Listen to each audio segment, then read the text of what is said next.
Sesaat lagi Anda akan menyaksikan program spesial Jaksa Menyapa in association with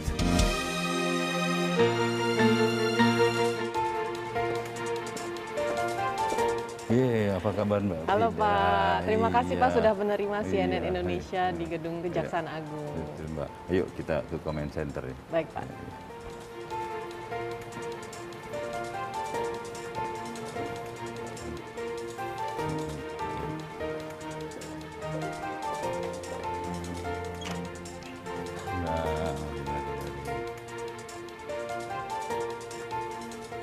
Kita di ruangan apa ini Pak? Comment ini center command ya, Pak, ya? center Mbak. Jadi ini pusat komando sebenarnya.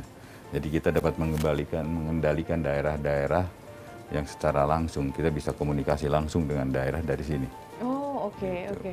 Ada di ruangan ini saja atau? Kita punya command center itu di Badan Diklat, kita punya. Tapi saya juga di ruangan saya sebenarnya tidak sebesar command center ini, tapi kita bisa ada daftar penanganan perkara atau keuangan kita punya, tapi kecilnya aja tidak selengkap ini. Ini langsung bisa ke daerah masalahnya. Ini kan baru nih Pak ya. Iya, Apa yang menginspirasi Kejagung untuk buat program seperti ini atau unit seperti ini Pak? Sebenarnya bukan inspirasi, ini adalah kewajiban. Ini perkembangan teknologi. Kita harus bisa mengendalikan daerah, bagaimana bisa bekerja dengan cepat. Itu yang kita tuju gitu. Iya, iya. Dan ini saya lihat ada angka-angka yang nantinya tentu terus berubah nih Pak ya? Iya, berubah. Ini by action jadinya begitu. Terus berubah terus. Gitu. Dan ini denda, biaya perkara, uang pengganti ini saya lihat yang paling banyak saja di deretan angkanya. Sudah mencapai 7 triliun lebih ya Pak ya? Iya. Baik Pak Bur, kita akan lanjutkan dengan dialog mengenai tentunya menyambut atau merayakan Hari Ulang Tahun Kejaksaan Agung, Hari Bakti Adiaksa yang ke-60. Halo, masih bersama saya Frida Litwina dan juga Jaksa Agung Republik Indonesia Pak Burhanuddin. Pak Bur, terima kasih Pak sudah dikasih kesempatan CNN Indonesia. Saya mewakili CNN Indonesia ingin mengucapkan selamat ulang tahun yang ke-60 nih Pak ya bagi Kejaksaan Agung Republik Indonesia. Dan tema dari Hari Bakti Adiaksa ke-60 ini adalah terus bergerak dan berkarya. Apa sih Pak filosofi di balik pemilihan tema itu tahun ini? Iya, dan gini Mbak, namanya bergerak kita tidak boleh berhenti artinya, ya. Dan dalam kita bergerak tetap berkarya. Kalau bergerak aja nggak berkarya ngapain juga? Gitu. Percuma ya Pak Percuma ya? aja. Iya. Jadi artinya kita harus maju terus dan kita harus penuhi rasa keadilan masyarakat. Dan Pak Bur, selama ini dari pergerakan dan juga karya yang sudah disumbangkan ini oleh Kejaksaan Agung Republik Indonesia, apa yang bisa Pak Bur rekap mungkin selama katakanlah 5 tahun terakhir? Sebenarnya 5 tahun terakhir pasti yang jelas fungsi tugas dan fungsi kejaksaan utamanya yang itu yang sudah dilaksanakan. Banyak sebenarnya hal-hal yang sudah kita jalani, khususnya yang utama yang menjadi suatu perhatian masyarakat adalah bagaimana kita melakukan tugas tentang bagaimana pemberantasan tindak pidana korupsi. Iya. Itu yang utamanya yang selalu menjadi tumpuan masyarakat kepada kita. Iya, gitu. Dan Bapak berkaca dari tujuan untuk pemberantasan korupsi ini, apakah Bapak cukup puas dengan apa yang sudah dikerjakan oleh Kejaksaan Agung? Justru itu. Jadi kalau dulu mungkin bahwa pelaksanaannya menitik beratkan kepada penindakan atau represif. Tetapi yang dilakukan oleh periode saya adalah penyeimbangan antara preventif dan represif. Ya. Karena kita tahu dari beberapa preventif tahun. Artinya mencegah ya Pak ya? Ya, jadi preventif, pencegahan, dan represif adalah penindakan. Ya. Dan ini kita sadari bahwa sejak saya masuk ke kejaksaan, tindak pidana korupsi ini ya itu terus saja bahkan malah meningkat. Justru kenapa? Karena tidak ada pencegahan, tidak bagaimana mencari akar permasalahan kenapa korupsi ini bisa terjadi. kita melakukan menyeimbangkan antara ya pencegahan dan penindakan. Ya. Itu yang kita lakukan sekarang. Ya. Tapi bagaimana caranya untuk mencegah suatu tindakan korupsi, Pak? Banyak caranya. Kita bisa pengawasan, ya. Bisa bagaimana, misalnya di kita punya tugas-tugas pendampingan yang dilakukan oleh Jamdatun, atau mungkin pendampingan dilakukan oleh Jam Intel. Kita bagaimana mencegah, menata kembali misalnya persoalan-persoalan, permasalahan-permasalahan tentang keuangan ini, atau mungkin juga bisa kita punya intelijen di situ ada tugas pokoknya memberi penerangan hukum. Iya, iya. Itulah yang kita lakukan. Jadi kerja intelijensianya yang ditingkatkan. Iya, betul. Dan juga penindaklanjutannya ini, Pak. Kalau kita lihat selama 5 tahun terakhir ada kasus-kasus besar yang katakanlah high profile. Ditangani oleh Kejaksaan Agung. Ini antara sedih dan gembira juga, karena kalau semakin banyak kasus yang ditangani Kejaksaan Agung berarti tindakan preventifnya juga kurang dong, Pak, ya? Iya, justru itu. Justru karena saya melihat bahwa sampai saat ini perkara tetap banyak, maka itu yang kita utamakan, preventif. Tapi sebenarnya bukan diutamakan, atau penyeimbanggan antara pencegahan dan penindakan. Dan kita lihat kita alhamdulillah, begitu saya masuk ada perkara yang cukup besar. Informasi pada saya ada perkara yang cukup besar dan saya tindak lanjuti. Itu asuransi Jiwasraya, itu yang kerugiannya mencapai 6,9 triliun. Itu bisa bayangkan triliun, Mbak. Kalau mungkin uangnya aja udah kayak apa. Nah, Pak, sejauh ini dari perkembangan kasus Jiwasraya, masyarakat sudah tahu betapa baik kinerja dari Kejaksaan Agung dalam menangani hal ini.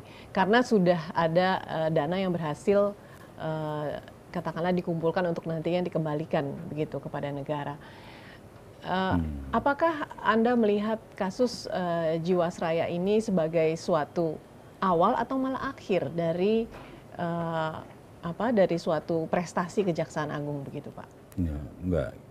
Dalam masa jabatan saya ini awal. Awal, ya. Dan saya akan terus bergerak maju.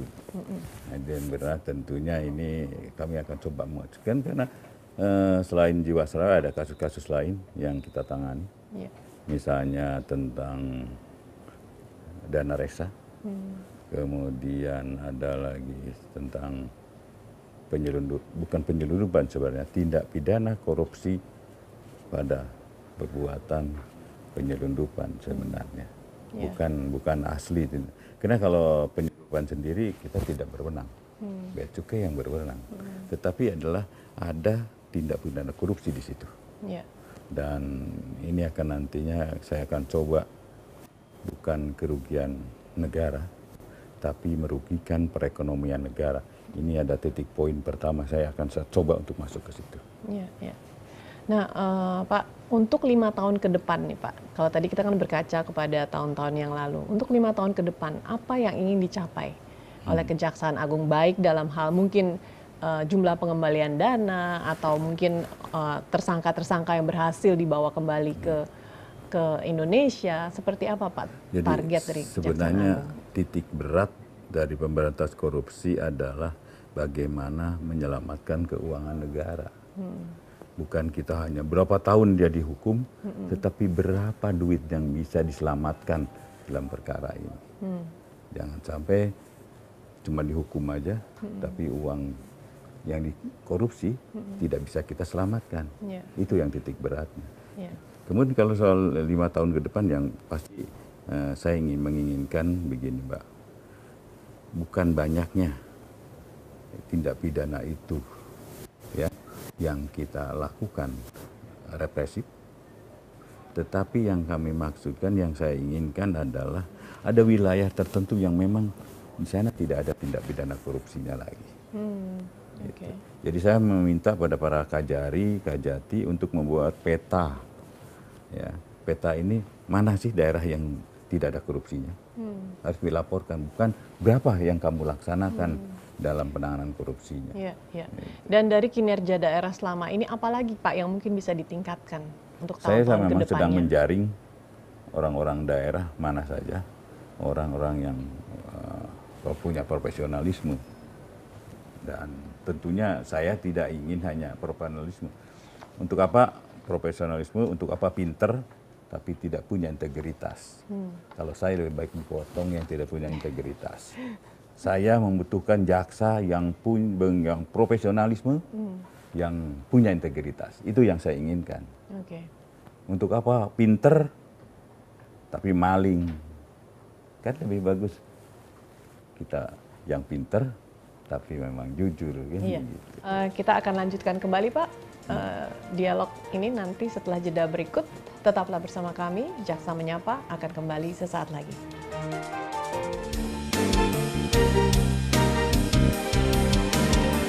In association with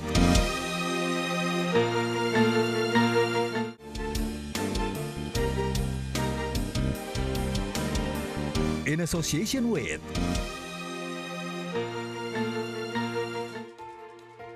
Terima kasih Anda masih bersama kami di program spesial Jaksa Menyapa, dan masih bersama saya Jaksa Agung Republik Indonesia Pak Burhanuddin. Pak Bur, kita mau bicara nih mengenai pandemi COVID-19. Semua institusi tentunya terkena dampaknya, tidak terkecuali Kejaksaan Agung ya Pak ya.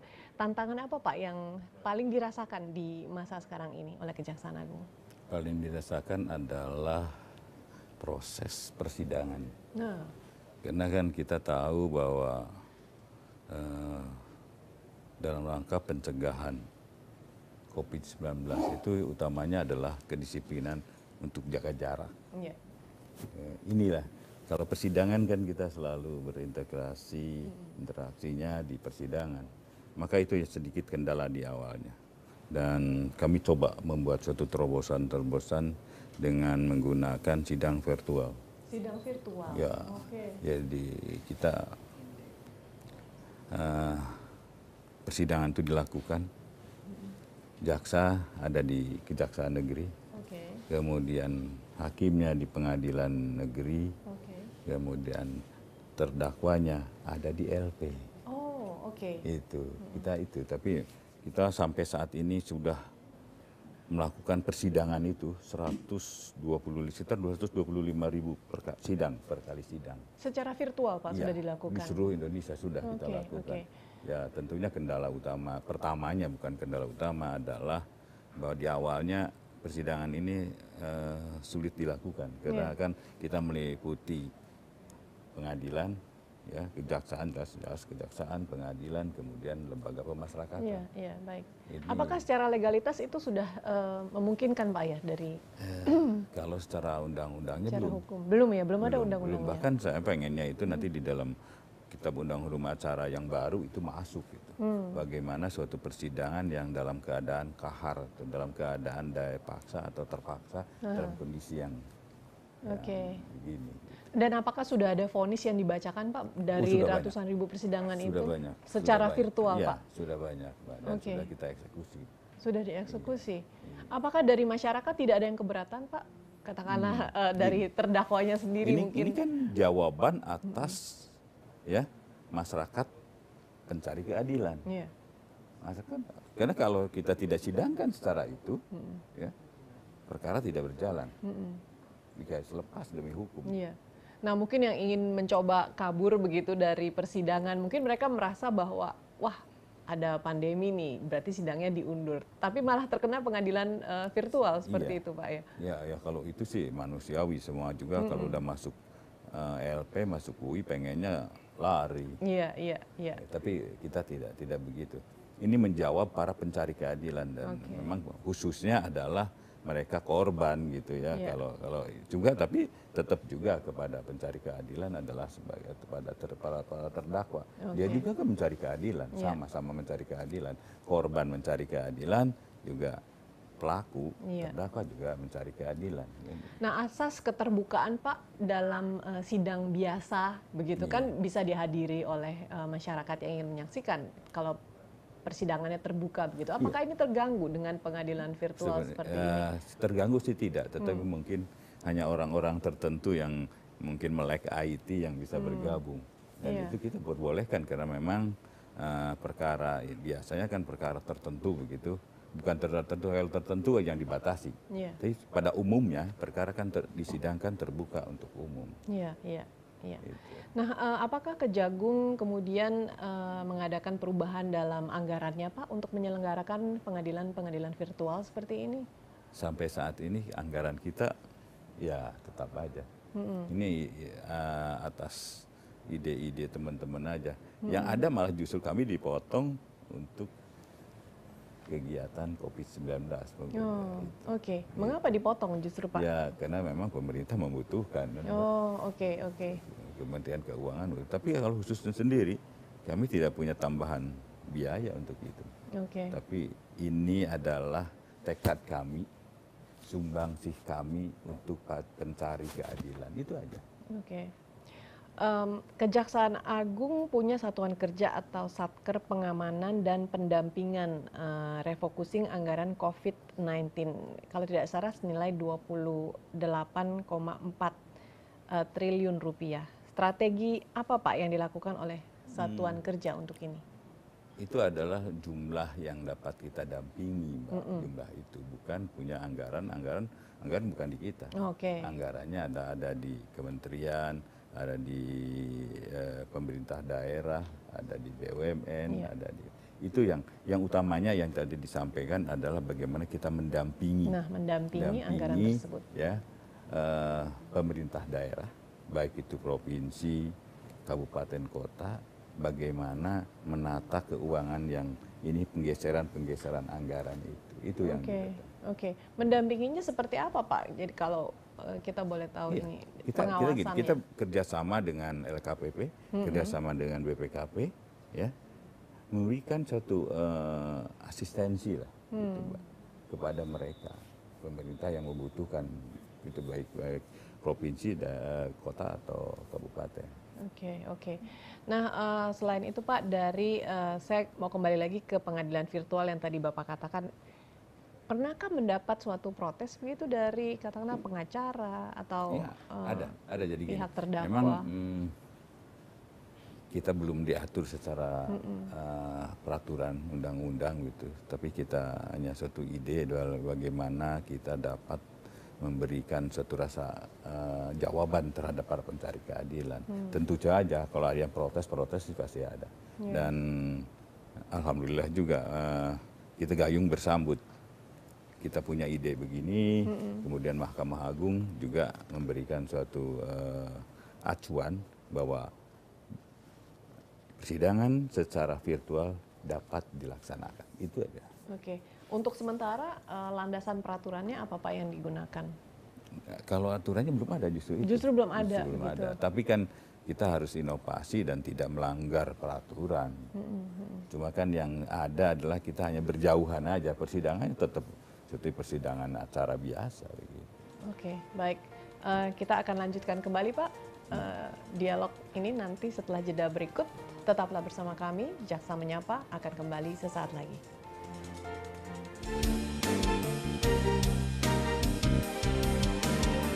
In association with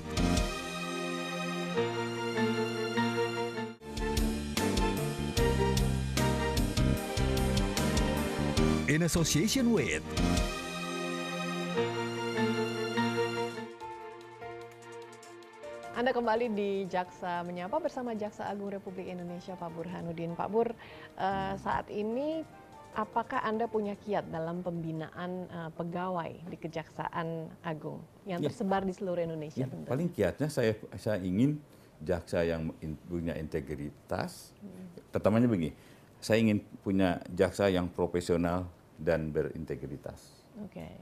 Itu cita-cita saya, dan tentunya ini akan kami pilih dari jaksa-jaksa yang sekian. Kami punya jaksa itu walaupun kurang nih, kita sekitar 10 ribuan lah, kurang 10.000 jaksa.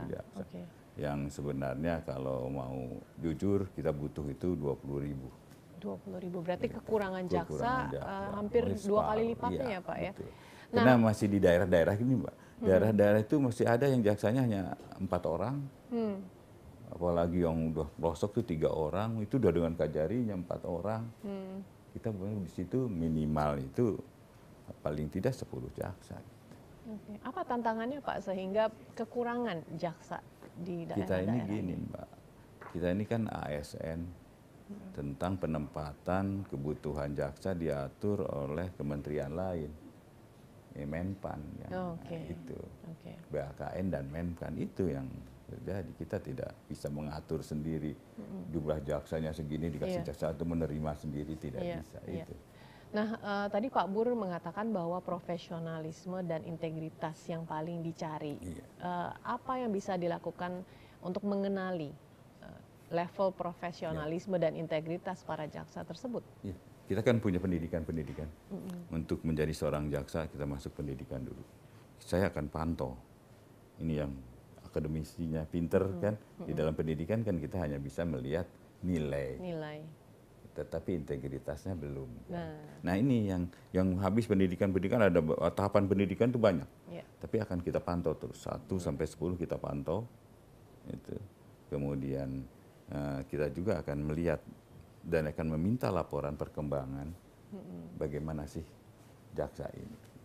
Dan itu kami akan terus program kami akan terus kita kembangkan. Dan juga saya akan minta pada para kajari, pada kajati ya untuk melaporkan jaksa-jaksa yang memang punya prestasi di daerah.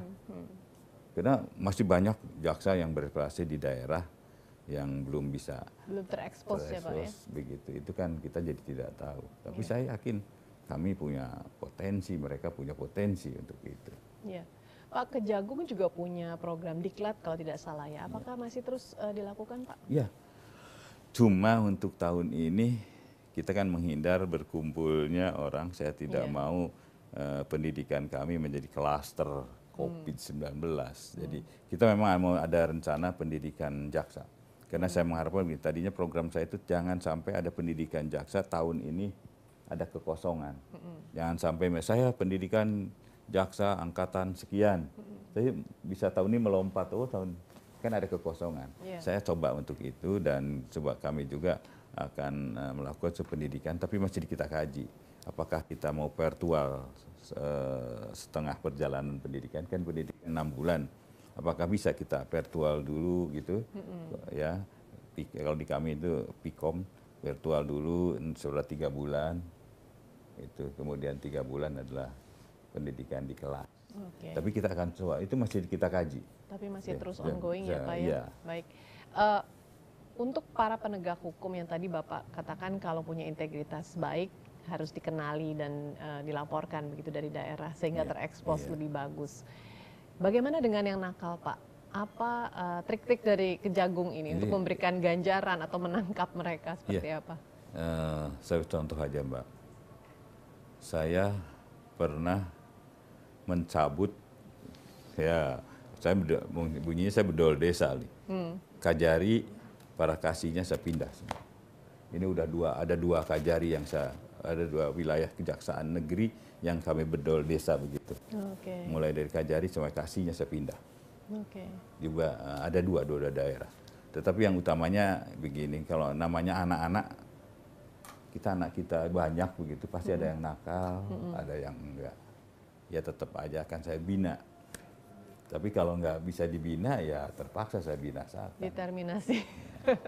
Gitu. Baik, program katakanlah bedol desa ini Pak, apakah tidak membingungkan aparat yang di daerah begini? Dan enggak, justru kita menjawab tantangan di daerah bahwa, kejaksaan kalau ada jaksa nakal saya begini. Berarti kalau suatu institusi di daerah kemudian di bedol desa, berarti mereka tahu dong ya bahwa ini sudah dalam pengawasan. Iya, dan tentunya kan kita akan melihat yang melakukan itu kalau satu orang aja ya kita akan lihat siapa sejauh mana tanggung jawabnya, kajarinya.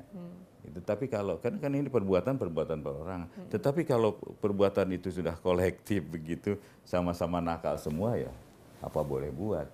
Memang menjadi penilaian terhadap kita. Tetapi saya ingin suatu saat, ini adalah seksi alam, ya, suatu saat akan muncul yang terbaik. Oke. Nah Pak, di Hari Bakti Adiaksa ke-60, hari ini tepatnya ya, tanggal 22 Juli, Pak Bur sebagai pribadi Anda merefleksi apa yang ingin Anda capai? Yang capai adalah mengembalikan marwah kejaksaan. Saya ingin mengembalikan trust kejaksaan. Itu yang menjadi satu beban pemikiran saya setiap saat. Karena kita tahu bahwa kejaksaan di masyarakat itu masih dinilai belum positif. Artinya ini kerja tim, ini adalah teamwork. Ya, kita sama-sama ingin mewujudkan, dan saya ingin ngajak teman-teman bagaimana meningkatkan trust kejaksaan supaya diterima lagi oleh masyarakat. Ya.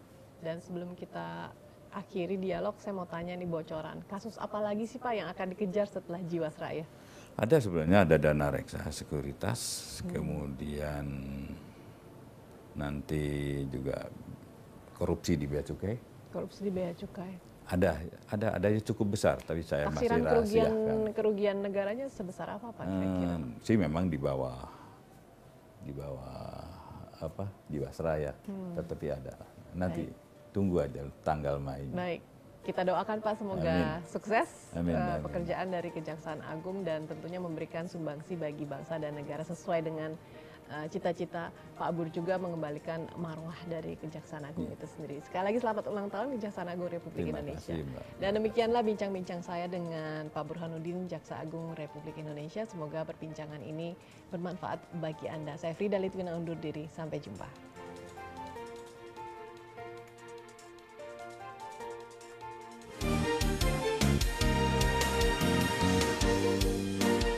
Terima kasih Anda baru saja menyaksikan program spesial Jaksa Menyapa in association with